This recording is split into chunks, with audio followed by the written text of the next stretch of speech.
Hey everybody, it's Norris with the Norris Group. It is Friday, September 20th, and what is an opportunity zone? That much more as we covered the biggest headlines in real estate.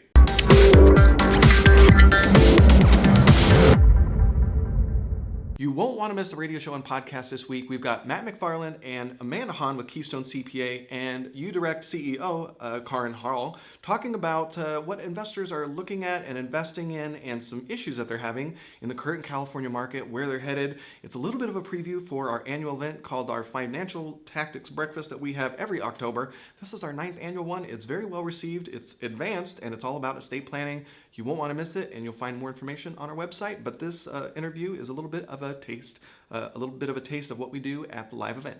Housing starts showed a healthy increase in August at 12.3%. Mortgage applications remained relatively the same, having decreased by only 0.1%.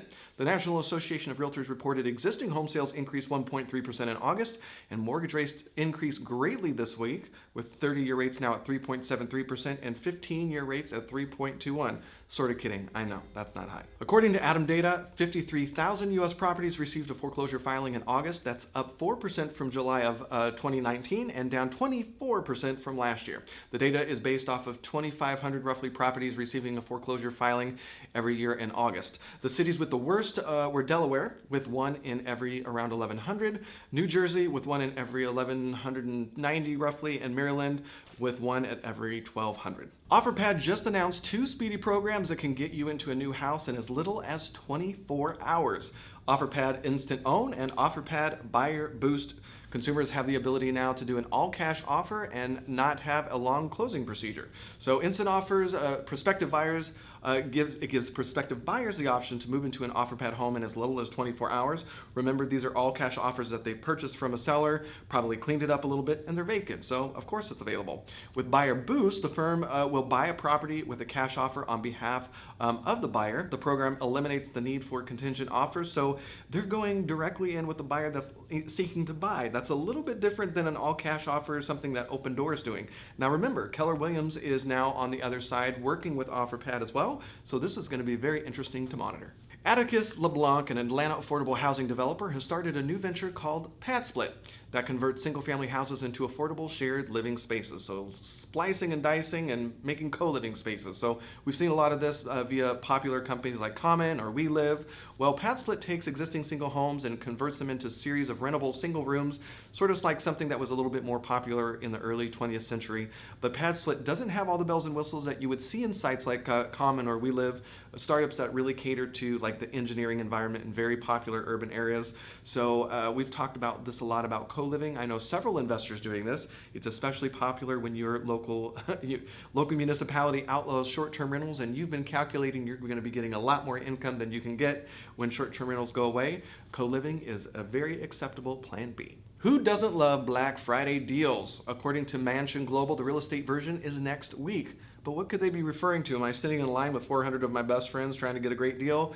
Well, what they're referring to is September 22nd is the best time to buy a home in the U.S. 41 out of the 53 markets in the U.S. reported that buyers see significantly less competition and greater inventory during this time. During this Black Friday real estate event, apparently 5.8% of listings nationwide see price cuts, making them on average 2.4% less expensive. Good to know. Zillow is partnering with home builders in select Zillow offers markets across the U.S., including Pulte Group, Shea Homes, and more than a half a dozen more. This is an interesting play and sort of butts up against Knock's business model. Knock is not currently in California, but it's an iBuyer working with builders in other markets, sort of with a trade-in model, like, hey, get into your new home because we'll buy the one that you're living in, making the process less contingent and a lot easier. When the home shoppers buy a new construction home from one of Zillow's home builder partners, they will have the opportunity to sell their existing home directly to Zillow and on their own timeline through Zillow Offers. So this is almost exactly the same, with the added benefit that Zillow, of course, just opened their own mortgage company, and of course they have dot loop, so they're trying to isolate all the transactions, so they're making money in lots of different spots. This is a trend, vertical integration. I expect to see lots more in 2020. So what is an opportunity zone? Well, opportunity zones came from the 2017 Trump tax plan, and it basically, a think tank reviewed all the different tax incentives that the government had looked at over the years, pulled the best pieces out, tried to create something that was attractive to both small and large investors, pulled the best features out of all of them, and created opportunity zones. So this has been around since 2017, and it's gone so-so. I've been doing a ton of research over the last 3 months because we launched a chapter that we actually taught last weekend, and it's in our portal. If you're really interested in opportunity zones, it's a little bit more complicated. It's less complicated than it seems, but it is complicated, and I'm a little worried a lot of people are doing it wrong, and there's a lot of misconceptions. So the goal is long-term cash investments into designated areas. So investors looking to invest best are served if they're taking gains and they're looking for a long-term time horizon. That is key. You're moving gains and you're looking at 10 years to get all the tax benefit. Investors can get up to 3 tax benefits when investing in opportunity zones. So benefit number 1, a deferral of paying taxes on gains until 2026. Yes, you'll still have to pay taxes, and as long as it's a long-term investment, you get this deferral of taxes until if you wait, or you'll have to pay taxes if you pay early, but we're looking for those deferral of gains. Number 2 tax benefit is an investor can receive credit against those gains if they hold the qualified opportunity zone property for a certain period of time. So you'll get a 10% credit against those gains if you hold it for 5 years, and you get an additional 5% credit if you hold it for 7 years. The rub here is that 2019, or the end of this year, is that a 7-year benefit timeline cutoff unless the IRS does an extension. Now keep in mind the IRS and Treasury are still working on this, so it's a possibility, but there you go. We've got the credit. So that's tax benefit number 2. Tax benefit number 3 is, finally, if you hold the opportunity zone investment for 10 years, you can get a full step up in basis for the gains that you've put in there on the property 10 years from now. So it's a really interesting 3-pronged benefit, and it is very different than a 1031 exchange. In a 1031 exchange, you're moving your principal and your gains into the next property. For an opportunity zone, you could take the principal off that you originally invested and only move the gains, which is really unique. You can also move asset classes. So in a 1031 exchange, you're moving from real estate to real estate. We get questions all the time. Can I sell a rental property and move into a mortgage, a trust deed, or a note? No, that's not a like-kind exchange. However, with an opportunity zone, you can move gains from a stock sale and move it into real estate, or real estate into stocks, as long as an opportunity zone is involved and you do it correctly, and that is key. Since its launch, critics have questioned who actually benefits from the program. So a dirty word that you hear come up is gentrification. These are 8,700 areas that were identified by governors specifically to be typically socioeconomically challenged area where they want to see long-term investments and additional capital enter the markets. Well, some are complaining that some affluent individuals are taking advantage of this. And a Bloomberg article in September of 2019 talked about art collectors taking advantage of this to hide gains, and they're gaming the system. And while a few people might be doing that, I have a few questions about how that's really happening. When it comes to investing in qualified opportunity zones, it's sort of a 3-layer approach. You have to put your gains in an opportunity fund, and the fund has to be invested in either qualified property or qualified business. There's 2 routes, and it's a little bit complicated when you get into the business area. I think most real estate investors that are watching this video would better understand the fund to the property route. When it comes to the property, you have to double the basis of the property. Forget the land, this is just the property. So there's going to be a substantial amount of capital that you put in there. So when we talk about things like the art collector trying to take advantage of opportunity funds, they're going to have to do that in a very specific way. I don't know how many art collectors are just making millions of dollars on this, but I think it's going to be very difficult, and there's a few concerns I have for people trying to game the system. Number 1, if this is true, this is extremely dangerous, and they've got either really smart and savvy, CPAs and attorneys behind them, because the regulations are not done yet. You've got the IRS and the Treasury still working on this. I would not want to be a private letter ruling by the IRS.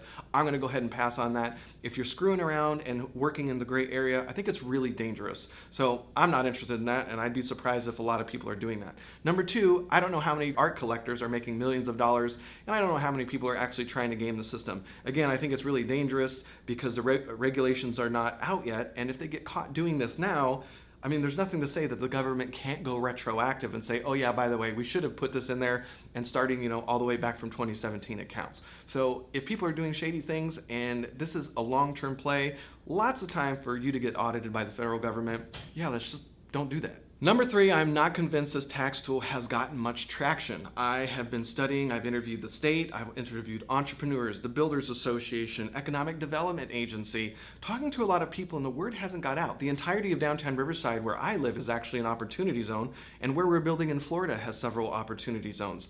Not a lot of people that you would think would know about this really do. So word's not out, and I think part of it is because it sounds more complicated.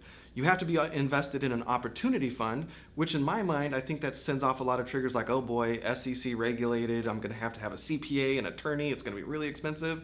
When in truth, it's a simple entity like an LLC registered with a one-page form on the IRS. So if you're really looking to make some moves and you don't necessarily wanna do a 1031 exchange, you've got a long time horizon, definitely explore 1031 exchanges. It's definitely worth taking a check out, but work with professionals that understand and really protect you. But I'm interested to see what you've got to think. Have you heard about it? Do you know about it? Would you use it, or would you just rather do a 1031 exchange because everybody you work with knows what they're looking at? Would love to hear what you have to say. If you're on YouTube, please leave a comment below, and don't forget to like the video and subscribe to the channel so you don't miss a beat. If you're on Facebook, please don't forget to not only like the Norris Group page, but don't forget to add us to your See First list and with notifications on. Leave your comments below the video, and if we miss something, share the story on our comment sections on either YouTube or Facebook, and we'll make sure to include it on our blog at thenorrisgroup.com/blog. Well, we are rounding out our year, and I would love to see you out and about at one of our big events coming up. Of course, next week, Friday, September 27th, is I Survive Real Estate. You've helped us raise over almost $1 million for several charities, and this year it's going to Make-A-Wish and St. Jude. We are not live streaming this year. We've decided to focus more on making it much more engaging for the people in the audience, but you can always watch it afterwards. We'll put it on Facebook, YouTube, and Amazon Prime. So we hope you watch it there, and if you really like the show, please consider giving us a thumbs up on all the social media that you watch, or consider donating. Go to isurviverealestate.com and click that video tab, and there you'll find the last year's video until I get the new one up. You'll see the brochure. Check out all of our sponsors, and I'll leave a link so you can donate if you'd like to help us out. October 19th is our Cutting Edge Financial Tactics Brunch. That's the one I mentioned earlier on. It's very inexpensive and it's very unique, a little bit more sophisticated. If you're looking to do any estate planning moves, I think it's well worth just showing up, listening to the professionals for half the day, enjoy breakfast with us, and just have a great day. We'd love to see you there. October 30th, 10 decisions to make before the next downturn. I want to say this is the last time we're doing this talk, and it will be in South OC RIA on October 30th. So for all of our calendar of events, check out thenorrisgroup.com and hit the live events tab or the events tab for more information on hard money loans, including fix and flip, buy and hold, and new construction. We do those in California and Florida. We even have accessory dwelling units programming coming up here in California. We do them now. So if you're doing flips with ADUs or holds with ADUs, or you're thinking about building ADUs, give me a call. I'd love to help you out. And for more information on passive investing with trust deeds, notes, and mortgages, check out the Invest tab on thenorrisgroup.com. With that, have a fantastic weekend, and we'll see you next week.